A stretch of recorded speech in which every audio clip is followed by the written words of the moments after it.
Hi, everybody. I'm Kris Bakke with Nasco Education, and today is Maker Monday. So it's the first of a series, definitely through June, and if you like them, we might even continue them through July.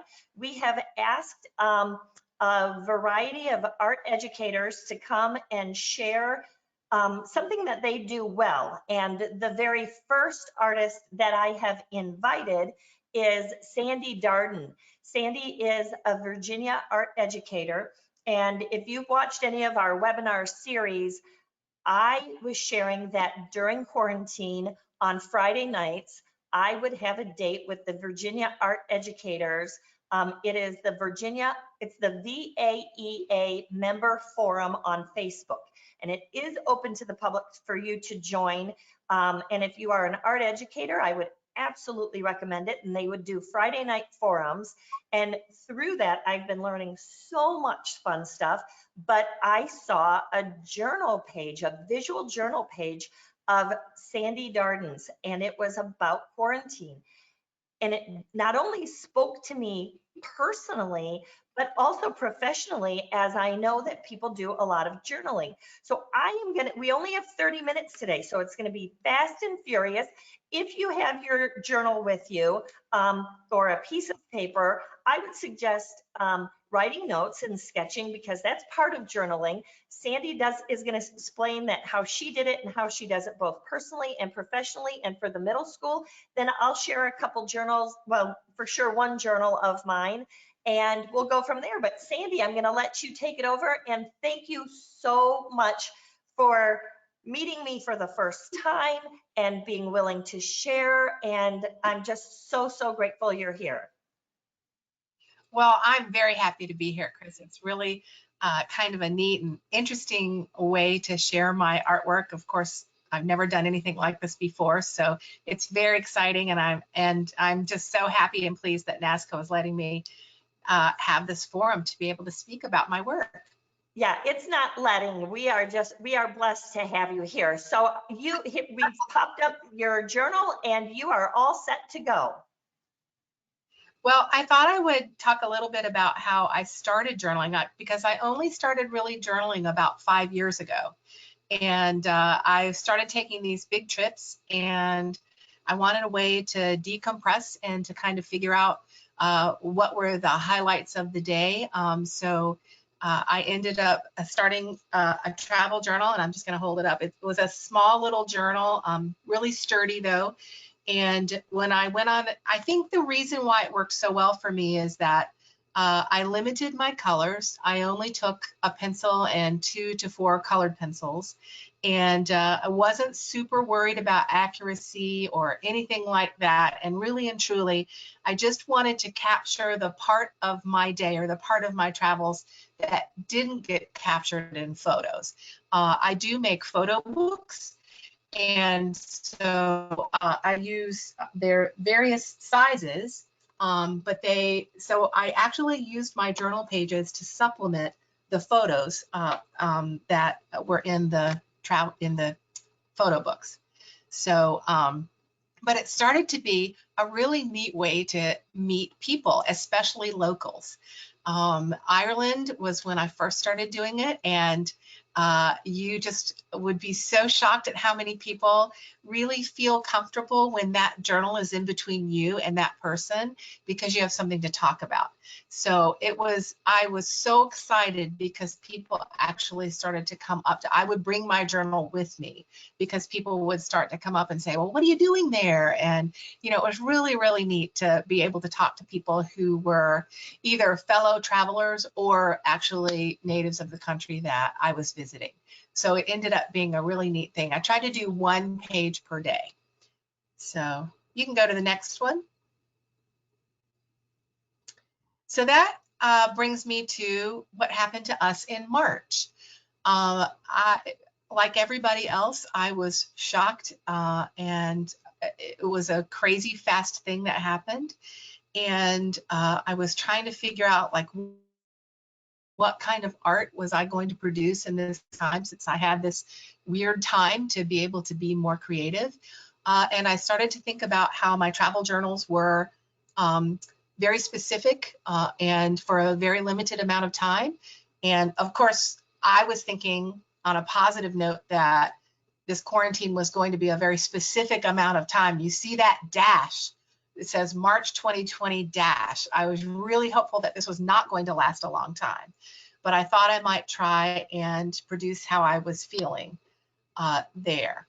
So you can go to the next slide. So when I first started out, it was very similar to my travel journals. It was limited colors. You can see I used a lot of pencil to do the shading, and it was a lot of words because it was putting down how I was feeling. After I did the first 2 pages, I wasn't too excited about it. It didn't really jazz me very much. I didn't feel like I was being the visual storyteller that I wanted to be. And so that's what I ended up doing. If you'll go to page 3. So page 3 was where I decided, okay, if I'm going to actually put this out there for people to see, I really want to be real. And this is how I was feeling. I saw the little meme on Facebook online with the little dog who was all crazed versus like in the suit. And I thought, you know what, that really is how I'm feeling. So so I started to really put down my feelings, and I was very ambivalent about this, I'll tell you. I was really afraid if I published this online that people would either think I was bragging or I was whining. And so I was really shockingly surprised because the response was overwhelmingly positive, and it was a blessing to me because all of a sudden I realized, oh my gosh, people actually feel the way that I feel, that we have something in common with that. And so then I started to say, okay, less words, more visuals. And I wanted to say, so the squirrel was when I actually lost my fear. And that has been a real breakthrough for me in journaling. I know how to draw. It's not a matter of not knowing how to draw. It's just that you're always so scared that you're not going to draw things well or right, and that you'll have a negative reaction from people. Maybe not to your face, but you know, as they walk away, I've always worried about that kind of thing. So when I did that squirrel, because I was trying to think, how would I show that kind of anxiety where I'm actually filling 2 refrigerators? And I just got this visual image in my head of a squirrel, and I put my glasses on that squirrel, and then he was just so stinking cute, and I thought it really visually told the story that I wanted to tell. So that was the very first page where I was really thinking, oh, this is a real thing that I could do. Okay, next slide. So they started to get, on one hand, a little bit more personal. Like I would never really put my underwear out there. So I really wanted to make sure that people knew that probably wasn't my underwear, but I wanted to be real. And so the number one thing on page 5 that people reacted to were the little hairs that I put on my ankle, which is really the truth. I mean, you really you really have to be kind of strong in your self-esteem here when you try and make things and keep them real. So I think that this is a really good example between a page that works well and a page that's just okay. Page 6 doesn't have one strong image. And so I think to visually tie things together in a composition, you shouldn't have all the things about the same size, which is what happens on page 6. So I think one big ticket item is more visually engaging to people than several small items like are on page 6. So, so let's turn the slide. And so keeping it real doesn't matter if it doesn't really look like you. And really, I think that I was so scared to put in people to make my version of what people look like. I was just really scared that it was going to be kind of a judgmental thing and I was going to hurt people's feelings. But then I just decided, you know what, that squirrel taught me, no fear. You just got to really go for it. And so that's what I did with this. I didn't shy away from faces anymore. I actually drew my colleagues, And what ended up happening was, you know, colleagues were texting me and emailing me, well, where was I? Why didn't you put me on the page? Or am I going to be on the next page? So that was just really fun and very flattering for me when people start saying stuff like that. But the message, I think, is really important too. I think that when you put down on paper the worries and anxieties that you feel, and you have such a great community that comes to you and says, I'm feeling that way too, makes the hours that you do creating these journals really worth it. So, okay. And page 9 and 10 were more, you know, by this time it's the beginning of April, and we realized this was what was going to be happening, that this was really here for a little bit longer haul than we thought it would. And one of my most down days was on page 10 when I had to go into my school and supervise kids coming in, you know, 6 to 10 feet apart from each other, and you know, the lights were down low and they had to clean out their lockers, and it was just, they weren't themselves, and I knew that I wasn't myself either. Here I was masked and gloved, and it was just a really sad time. But at that same moment, I got my first scout hummingbird, and I thought that it was a really beautiful full spectrum of emotions on this page, from the sadness of what happened with my students coming in to the hummingbirds coming back. Really helped me to understand that life is eventually going to return to normal, that there is a cycle to things, and that we can rejoice in that in many ways. So next slide. For my book, I was trying to think of, you know, Easter was an issue that I wanted to tackle, but I didn't want to use the same symbols and things that people were always using for Easter. So I kind of stayed away from the Easter basket or the decorated Easter eggs, and just went with the natural rabbit and a regular egg. But I still think, you know, the light coming through the clouds really put my point across that it was Easter.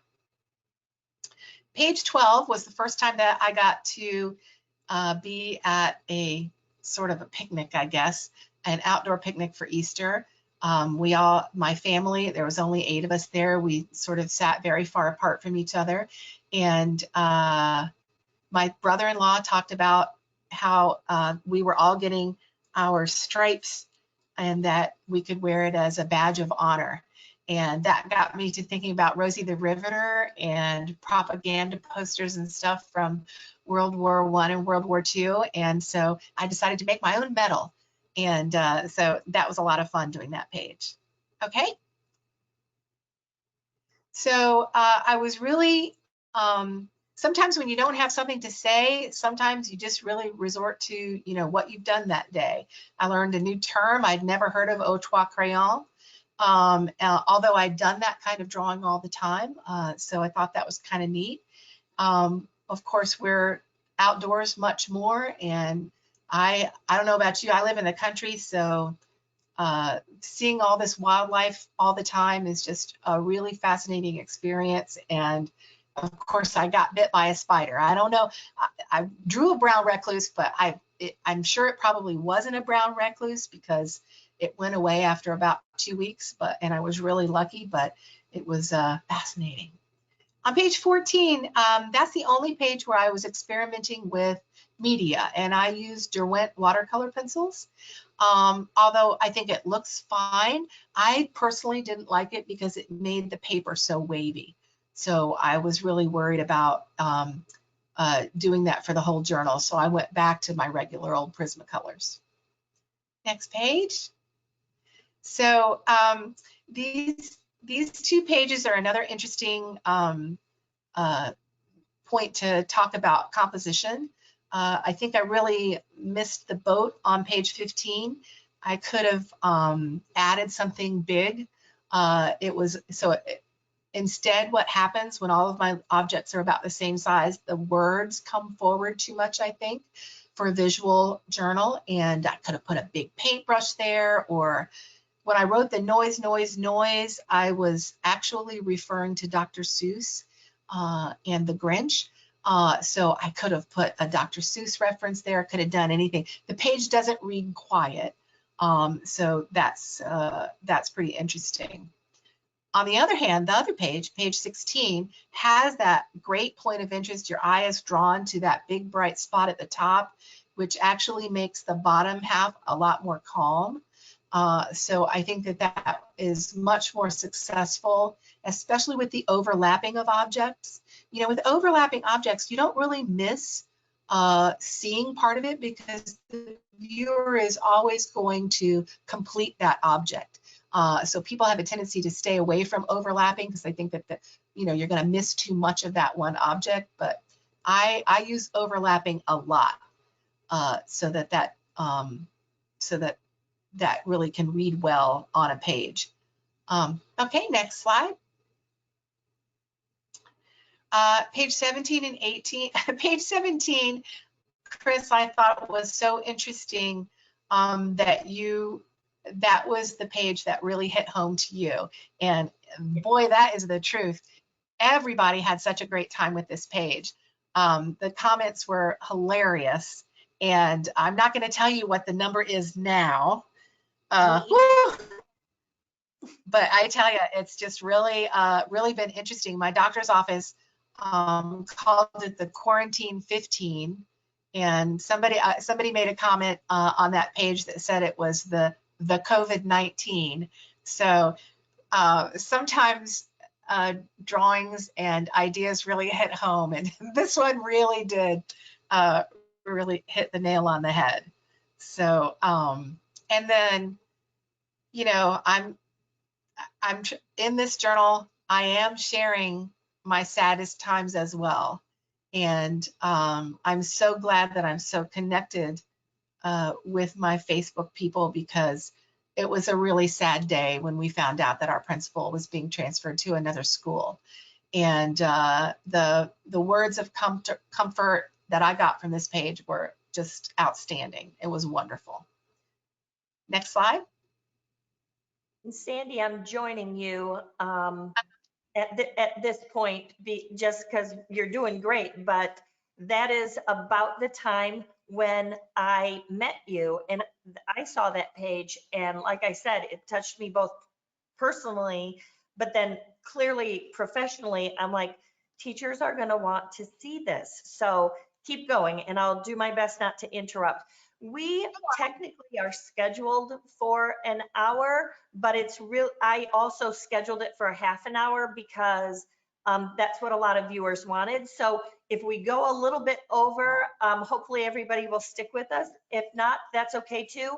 But we're doing great. You're doing perfect. We're running right on time right now. Okay, and we're almost done with the journal, so that works out great.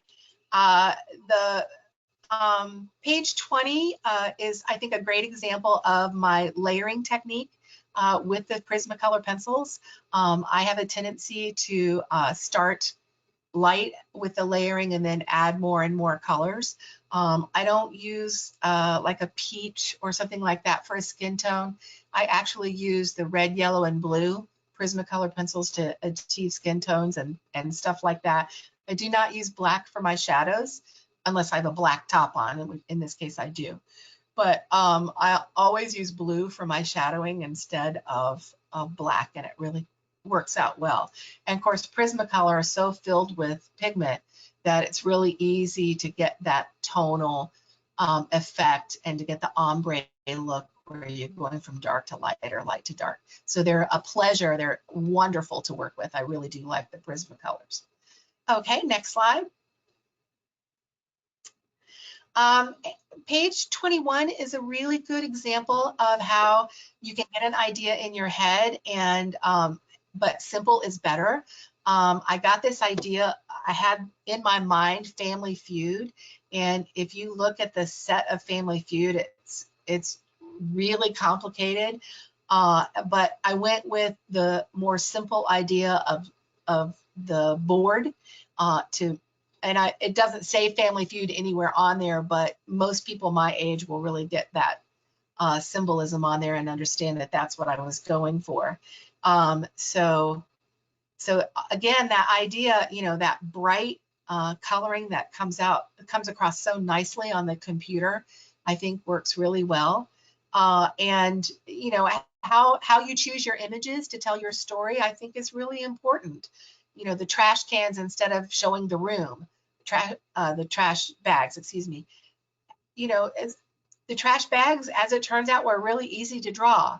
The room in perfect perspective would not be so much. So I think it's really interesting on what you choose to draw is what's going to really help in your journaling. And so, you'll see the temperature gauge there on page 22. That's another thing. I went to my phone, I looked up gauges and thermometers and really looked through before I settled on one that I thought would really help me to tell that story of where we were in our mood. And so, boy, I have definitely utilized my phone to be able to look at images as I draw them so that I can get them pretty accurate. Okay, page 23 and 4. And so, this is a perfect example of how small things overlapping looks really different from big things that are connected. Where I'm sitting, it's still 3 images. It's still the computer, the phone, and my legs. And over there, it's, the door, the ostrich, and the box. So it's really kind of interesting how they're very similar. But when you combine the objects, I think, either way can be successful. And I think it's really neat. Throughout, I didn't realize I was creating such a theme. I think probably the quarantine is what created the theme about finding balance. I didn't realize on page after page, I was showing that a little bit different in every page. And then the last thing I wanted to say is, your words can really inform your images. So when I drew this page before I put the words on it, I had the love-hate relationship, but down at the bottom, technology, is it a lifeline or cement shoes? Can you imagine how great that page would be if I had drawn cement shoes? I just wish I had, thought of that beforehand, and then that page would have looked very different. So, and let's go on to the last page. And I thought you guys might want to see what it looks like when it's outlined. My process is really simple. It's draw it, outline it, color it. And so this is when I found out I was going to be doing this project, and the last page was the only page I hadn't finished. So I was able to take a picture of that before it was finished. So the color really does make it come to life.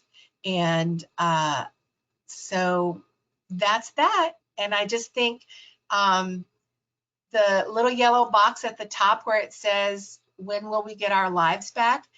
I actually did not realize until I went back and started to think of what I was going to say with each page, that is actually the exact words of my very first page of the journal.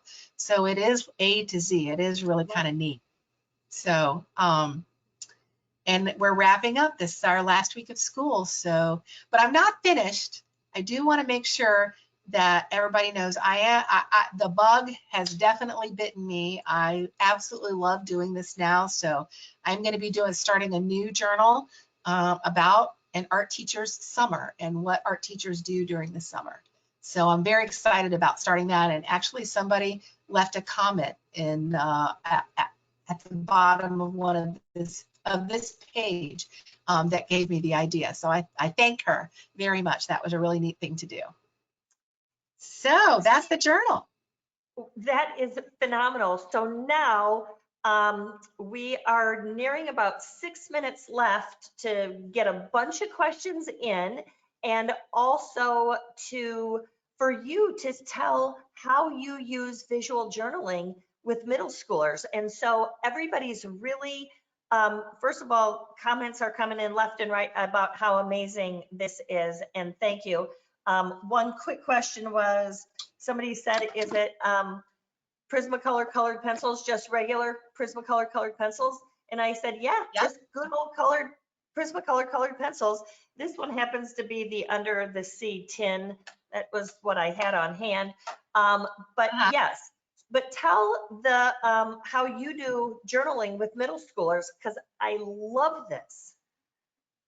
Well, you know, journaling has always been, sketchbooks have always been kind of a bone of contention to me. When I taught Art 1 classes, for instance, you know, I don't know about anybody else, but it's been my experience that kids have a really hard time keeping up with a sketchbook. And when I thought about it, I decided that probably it's because it's something brand new. They come into an art class and we expect them to do this sketchbook, homework kind of thing, all of a sudden right away. And that's just so hard for them to just completely have a new behavior and expect for it to be successful. So at the middle school level, we start with small journals. I call them idea banks. It's just really just paper stapled together in the middle. And I use it as, okay, so did it go off? Kris? Nope. We're just It's still going, focusing on you right now. Okay, because my screen went blank, just to make sure. So anyway, I used that, and then they took a little bit more ownership when we took a little more time with making the journal. So this is a standard, you know, it's 2 pieces of cardboard on the top and then a plain single piece of cardboard on the back. I like this because if you need to take the pages out, it's pretty, because it's just held together with an elastic. So that one's pretty easy. But my favorite thing to do is to do a traveling sketchbook. And a traveling sketchbook is a really easy, gentle way to introduce students to a sketchbook. I think that it is really neat that it promotes collaboration and it also promotes community because they're all in this together. It's just a simple checkout sheet. They put their name on it when they check the book out. I have an 8th grade book and a 7th grade book. Unfortunately, they didn't get finished because of COVID-19. But, and then what I do with the book at the end, we have a big student art showcase gallery at the end of the semester where they create their own gallery space. And so then their book gets raffled. One student gets to take it home. So, and for good. So it's really kind of a cool keepsake. And it's kind of a really neat way for kids. Now be careful. I want you to kind of notice here, you got to be careful because sometimes they put you in there. So here I am as Voldemort saying bow to me. I thought that was hilarious. So yes, because I'm telling them you must do this. But the sketchbook ends up being quite a competition. And so kids are scrambling. They all want to take it home because it's a really gentle way to get kids to start using a sketchbook. So I really love using that. So there you have it. Okay, couple more questions. And Sandee, I love the idea of the traveling journal because often journals can be expensive and budgets don't always allow it. Lots of questions out there in terms of what kind of journal to use, what weight of the paper. Well, the traveling journal, because there is only one, I really recommend having a spiral bound. It really does discourage taking pages out. I don't like the tape bound journals. They don't last for multiple kids taking them home. And this one particularly has like the better the paperweight, the bigger the paperweight, I think the better it looks. I do like a heavy, at least 80 or 90 pound paper works best for me. That's what I'm using. And I also wanted to say, it's a little bit hard. I think that it's intimidating, and I actually would not show my journal to students in the first month of school, because a journal, you don't have to know how to draw to be able to effectively use a sketchbook or an idea bank. True, because I can't draw very well at all, and I love doing it. So yeah, so you have to get kids to buy into that, I think. So my journal is something that I would share with them later on after they've gotten started, but definitely not in the very beginning. And speaking of sharing your journal, you actually have a Facebook page that shares this particular quarantine journal on it. What is that Facebook page? It's an art teacher's quarantine journal. An art teacher's quarantine journal. Okay. Yeah. So with a little. You see Sandee's journal. You can go to the Facebook page to see it. Can teachers share this story with their students on how you journaled this? Absolutely. Yeah, that is not a problem. I'm of course I'm very flattered, and it's wonderful. Again, if it was younger kids like in the middle school, I might make sure that kids were introduced to journaling first, because don't want them to quit immediately because they think, I can't do that. There's no way I can. But just looking at the pages, and we printed some off really big, I am a little intimidated because I don't draw well, but on the other hand, I'm really, really inspired. What kind of pen do you use to outline some of your stuff, or is that not outlined? Is that just the colored pencil? No, it is outlined, and I use a Zig pen. It's called a mangaka flexible. The flexible tip for me was a game changer. I really love the flexible tip because you get that organic, hard and soft line throughout, and it is just wonderful. So any kind of flexible tip, I think, is going to get you that more expressive line than just a plain Sharpie. Sharpies are wonderful. I use them all the time. In fact, I use a Pitt pen as well for my writing. When I write the journal, I don't want it to be thick and thin, so I definitely use my Pitt pen. But the flexible tip is a game changer. Smaller brush tips as well. Oh, really? I actually have not tried those, so I'm not sure. But Sakura makes some too, and I'm not trying to be too commercially here, but there's one called a graphic pen that works really well, as but you keep trying and you find things that you like. How about doing visual journaling in other subjects? Like we had Robin, a math teacher. Could you incorporate it?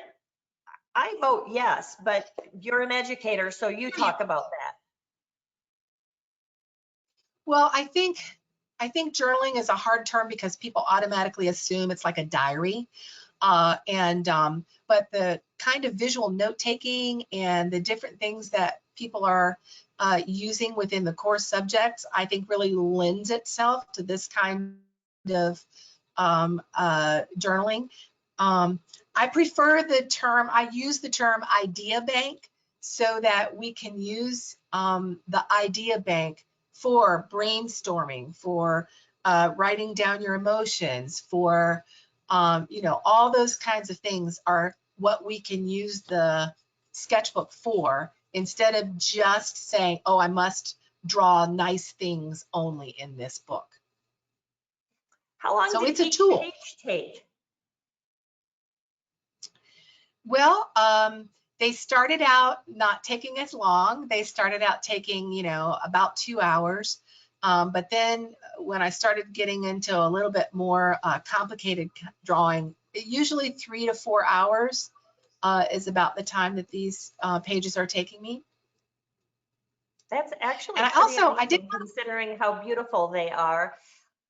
Well, So thank you. another question that we have here, and we are a little bit over time, but I feel like there's a lot of good questions. So I'm going to continue to move. If you have to leave us, the good news is you'll get a follow-up email, and I've learned to attach the recorded video. So you can watch the rest of it later, but hopefully stick with us and we'll get some of these questions answered. Heather also wants to see your next journaling journey. And who doesn't? I think this is a thing, Sandee, like you need to do your next topic and start moving on it. And it's, remind us of the Facebook page one more time. And Art Teachers Quarantine Journal. Gotcha. I wanted to type it out correctly for everybody to see. What does the rubric look like for the students when you do the one journal? Like, how do you grade them for that?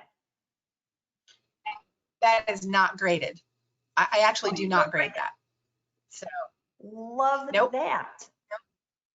It's purely voluntary. They do not have to take it home. It ends up really hitting just about every kid in class though, so it's not a problem.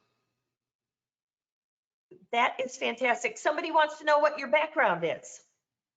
Your art background. I actually started out as a graphic designer and then an art director. And but then the computer came along, and I went from seeing clients, 4 or 5 hours a day at least, to seeing clients, an hour a week.